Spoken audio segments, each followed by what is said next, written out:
There are moments in life that change everything. Moments when a single tear has more consequences than 1,000 words. This is the story of Sophia Carter and the man the underworld only knew as the Shadow. Sophia was never someone who looked for trouble. As an art restorer in a small studio downtown, she lived a quiet life. Too quiet, as her best friend, Emma, always said. "Come on, Soph, one drink won't kill you." Emma had said that Friday evening. Reluctantly, Sophia had agreed. The Velvet Moon was one of those exclusive bars where the drinks cost more than her monthly rent. Crystal chandeliers hung from the ceiling, and the guests wore designer suits that were probably worth more than her car. "I feel out of place here," Sophia whispered. "Nonsense, you look fantastic." Sophia wore a simple black dress, elegant but not flashy, exactly how she liked it. Then she saw him. He sat in a dimly lit VIP lounge surrounded by men in expensive suits. But he was different. Dark hair, sharp jawline, and eyes that seemed to see right through you even from a distance. He wore a perfectly tailored charcoal suit, and when their eyes met, time stood still. "Who is that?" Sophia asked. Emma followed her gaze and went pale. "Oh God, that's Damien Moretti. Sophia, look away, now." But it was too late. He had noticed her. "You know him?" Sophia asked. Emma pulled her into a corner. "Everyone knows the Morettis. His family, they control half the city. Drug trafficking, casinos, construction companies, all just fronts.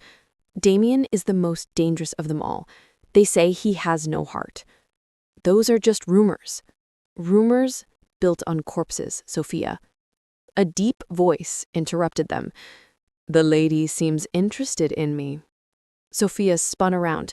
Damien Moretti stood directly behind her. Up close, he was even more impressive and more threatening. His presence filled the room. I was just dancing." He extended his hand. Not a question, a command. Emma wanted to protest, but Damien's icy stare silenced her. Sophia's hand suddenly lay in his. His skin was warm, his grip firm but not rough. He led her to the dance floor, and the crowd parted like Moses had split the Red Sea. "You're afraid," he said quietly, as he pulled her into a dance hold. "Should I be?" A hint of amusement played on his lips. "Of me? No. Of what others might do to you because you were seen with me? Maybe. Then maybe we shouldn't be dancing." Too late. His hand now rested on her waist. "You're already on their radar." The next 3 minutes passed like a dream. He moved with a grace that didn't match his brutal reputation, and his eyes, those gray eyes, never let her go. "What's your name?" he asked. "Sophia. Sophia Carter." "Sophia," he repeated, as if tasting the name. A beautiful name for a beautiful woman. Then the dance was over. He released her, nodded briefly, and disappeared back into his VIP lounge. Emma grabbed Sophia's arm. "We're leaving. Now." The next morning, Sophia woke up with mixed feelings. Did that really happen? Had she really danced with a mafia boss? The doorbell pulled her from her thoughts. At her door stood a delivery man with the largest bouquet of white roses she had ever seen. At least 3 dozen. The card was simple. "For the woman who showed no fear. M. "This is crazy," Sophia murmured. But she put the roses in a vase anyway. The flowers were just the beginning. Over the next few weeks, Damien Moretti kept appearing in her life. Coincidentally, at the same cafe. Coincidentally, at the museum where she worked. Coincidentally, on her way home. "You're following me," she confronted him one evening. "I'm protecting you," he corrected. "From what?" His jaw muscles tensed.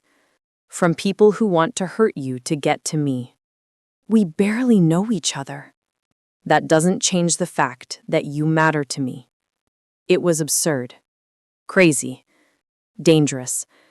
And yet Sophia felt drawn to him like a moth to a flame.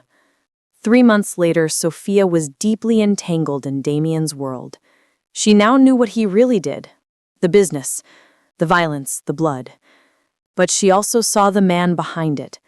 The man who had nightmares at night, who visited children in his charity hospital, who could quote Shakespeare and loved classical music.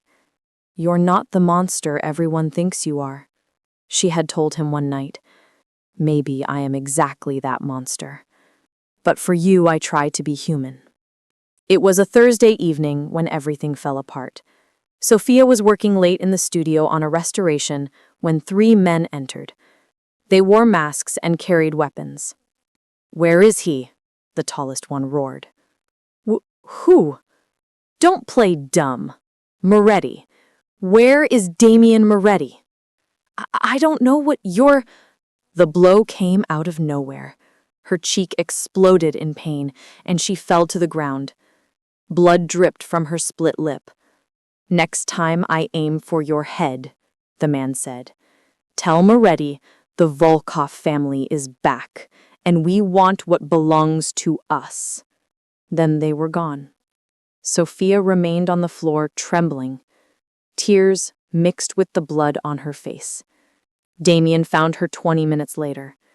Someone had sent him an anonymous message, a photo of Sophia on the floor, bleeding. He raced through the city, his heart a single cry of pain. When he entered the studio and saw her there, his strong, beautiful Sophia, injured and crying, something broke inside him. "Who?" His voice was deadly calm. "Damien." "Who hit you?" "They said Volkov. The Volkov family." Something dark flashed across his face. He knelt beside her, gently touching her swollen cheek. His hands trembled. "I should never have dragged you into this world," he whispered. "I chose this myself, and now you're paying the price." He kissed her forehead. "But so will they." He called one of his men. "Marco, gather everyone, right now. And find me everything about the Volkovs, where they live, where they eat, where they shit. I want every damn piece of information. Boss, are you sure? The Volkovs are... I want everything." He hung up. Sophia grabbed his hand. "Please, no violence. Let's just go to the police." He laughed bitterly. "The police? Sophia, half the police are on the Volkovs' payroll or mine. There is no police in our world. There is only power. What happened that night would change the city forever." Damien Moretti activated every resource, every contact, every debt someone owed him. 100 men moved through the city simultaneously, like an army of shadows. At 3 a.m., it began. Every Volkov business was hit. Their casinos, their warehouses, their clubs. Doors were kicked down, safes cracked, computers seized. But Damien wanted more than just their money. He wanted their dignity. At 4 a.m., 12 high-ranking Volkov members were pulled from their beds, not killed.